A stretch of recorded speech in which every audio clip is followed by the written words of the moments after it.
vamos a estudiar el tema relacionado con lo que es la conducción transitoria o transferencia de calor en estado transitorio.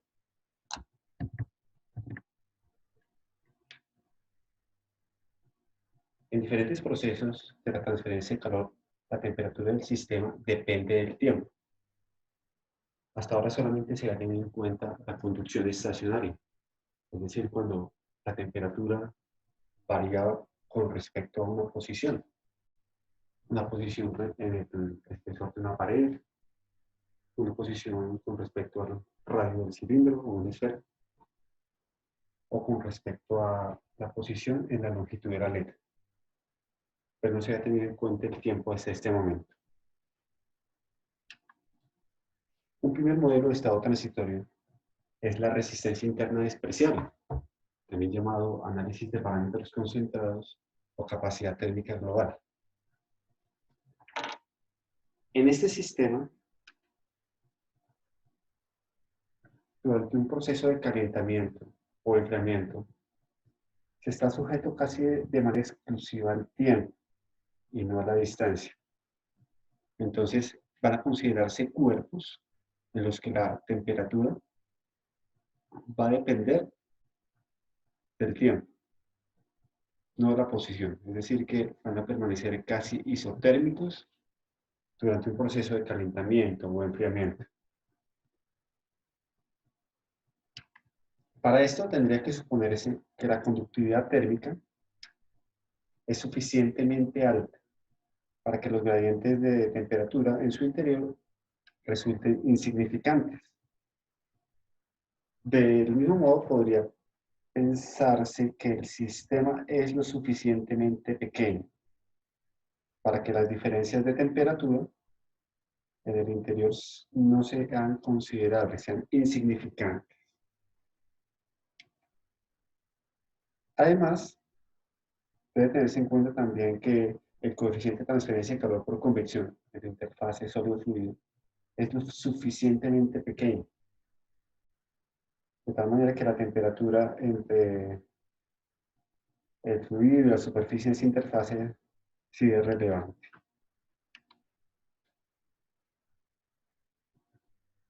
El cociente entre la resistencia térmica a la conducción y la resistencia térmica a la convección puede escribirse de esta manera, ya para expresar de manera cuantitativa el parámetro que nos permite determinar si la resistencia interna a la conducción es despreciable o no.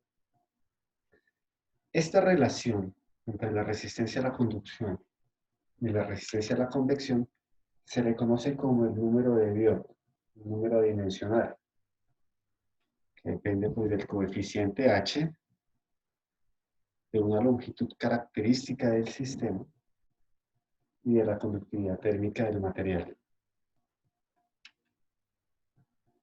Si ese número de Biot es menor que 0.1, entonces la temperatura va a depender del tiempo del interior, es decir que bajo esa circunstancia consideramos una resistencia interna despreciable.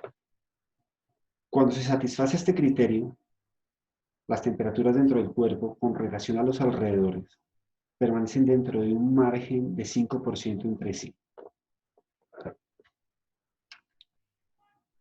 Durante un intervalo diferencial de tiempo dt, la temperatura del cuerpo se eleva o disminuye en una cantidad diferencial de T.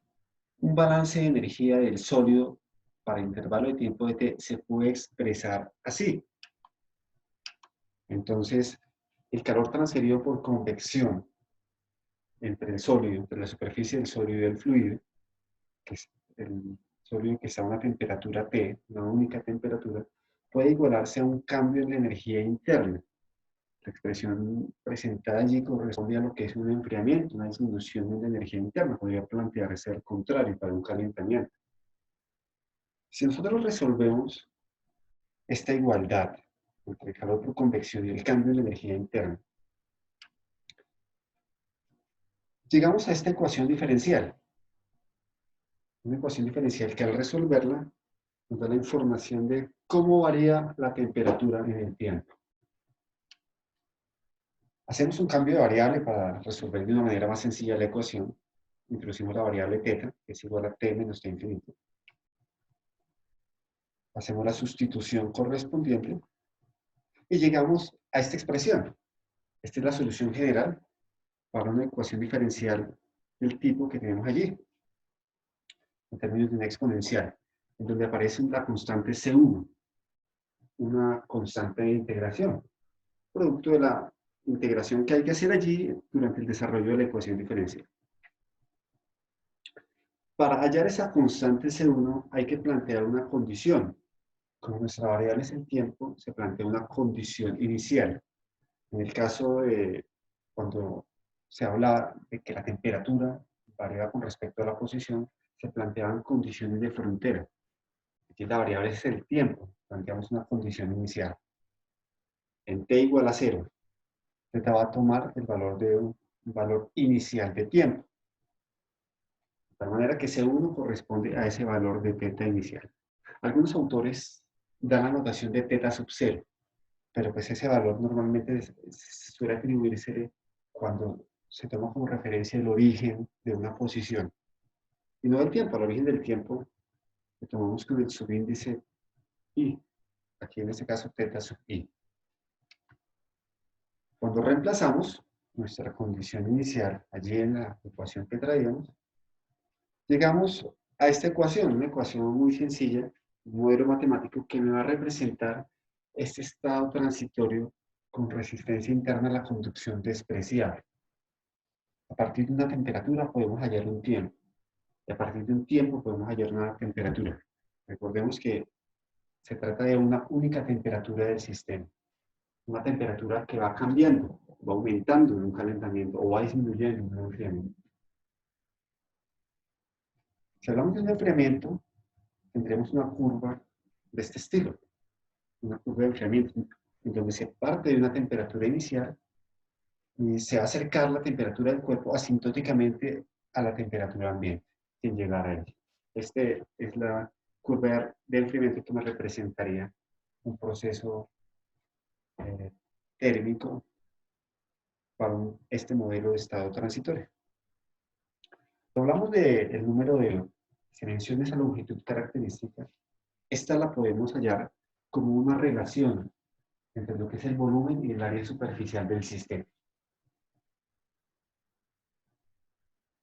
Teniendo en cuenta las dimensiones de cada sistema, vamos a tomar ese número de Biot partiendo de la mitad del espesor, en el caso de la placa, y del radio, en el caso del cilindro y la esfera. El número de Biot podemos hallarlo de esta manera para cada una de estas geometrías.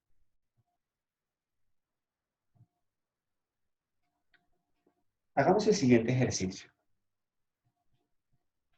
Una esfera de aluminio de 3 centímetros de diámetro se encuentra inicialmente a una temperatura de 200 grados Celsius y de repente se expone al aire a una temperatura de 100 grados Celsius. Si el coeficiente promedio de transferencia de calor es de 20 watts sobre metros cuadrados grados Celsius, calcule el tiempo necesario para que el interior de la esfera alcance una temperatura de 150 grados Celsius. Supóngase las propiedades del aluminio siguientes. K igual a 210 watts sobre metros grados Celsius. Densidad es igual a 2720 kilogramos por metro cúbico. Valor específico 0,895 kilojoules sobre kilogramos grados Celsius.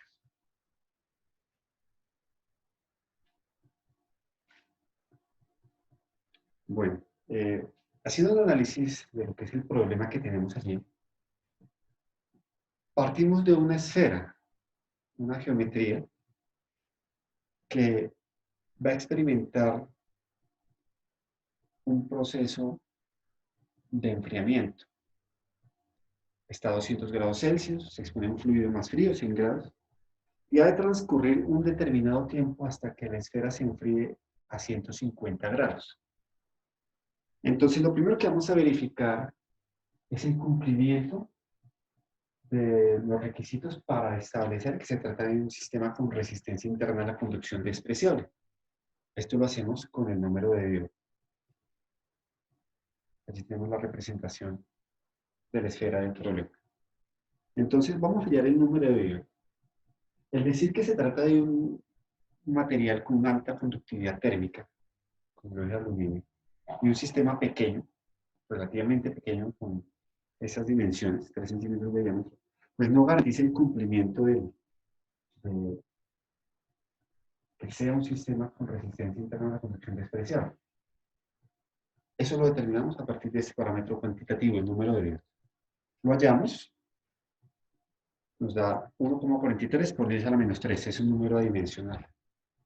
Obviamente es menor que 0,1, entonces a partir de ello podemos decir que la resistencia interna es despreciable. Entonces nos vamos a la ecuación que rige el modelo. Hallamos este parámetro, H por área sobre densidad, calor específico por volumen. Entre el área y el volumen se hace una simplificación para llegar al valor que tenemos allí. 16,43 por 10 a la menos 4. Los unidades son segundos a la menos 1. Hallamos la relación de diferencias de temperatura final de la esfera menos la temperatura ambiente, sobre la temperatura inicial de la esfera menos la temperatura ambiente. Esto nos da 0,5. Reemplazamos estos dos parámetros hallados en la ecuación que rige nuestro modelo, y de allí podemos despejar el tiempo, que nos da igual a 419,96 segundos, aproximadamente 7 minutos. 7 minutos de enfriamiento para que la esfera pase de una temperatura de 200 grados a una temperatura de 150 grados Celsius. Obviamente, si la esfera continúa enfriándose, su temperatura va a aproximarse a la temperatura del fluido.